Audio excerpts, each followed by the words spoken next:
I too met Brigadier Ponwar. He explained in great detail how the state was planning to move into those areas. He explained the whole military plan. So, do we know that these are not strikes that actually in defense to prevent this army going in, or are we sure that they are provocative strikes? I don't know. I don't know enough about this.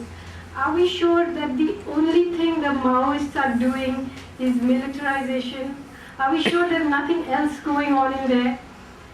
The Maoists have used state offensive to further militarization. The massive militarization on both sides has resulted in a loss of lives.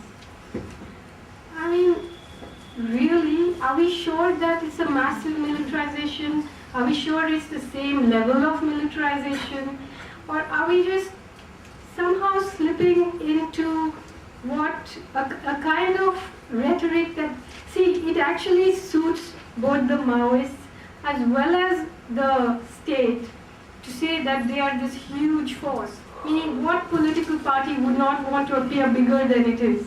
I don't know, So I think we need to know a little more about the situation before we can so easily balance. I mean, other people have said this, and I too have this discomfort about balancing things out.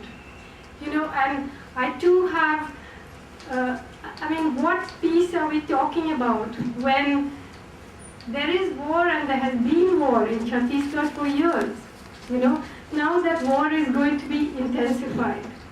And I do think that we need to see that there is a kind of Holocaust on the cards. And I do totally think that unless we see why it's happening, it's not happening for any reason other than, perhaps for many reasons, but it's true that the urgency with which it's happening has to do with an urgency to get, let's not forget that the day Salwa Jurem was announced, the previous day MOU, or the previous week an MOU was signed with the Tatars, with SR. We know that there's an incredible amount of money in those bauxite mountains in Orissa and in the Isle of Man. And this is a very ancient war, isn't it? It's a very ancient war. It's not new. It's been fought from the time mines were discovered. Millions of people have been killed.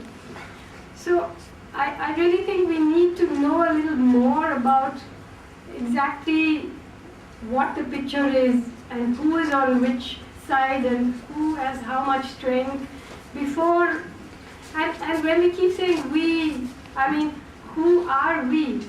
Who are we to say peace or war or no war or whatever it is? We really have to, I think, ask ourselves कि हमारा औकात क्या है? Who are we to be on a committee or to negotiate with anybody and so on? I don't know. I'm just asking this question because I think we really need to be. There are people like Mr. Balagopal who had a lot of experience and know more about the situation in Andhra Pradesh and what happened with the Maoist movement there.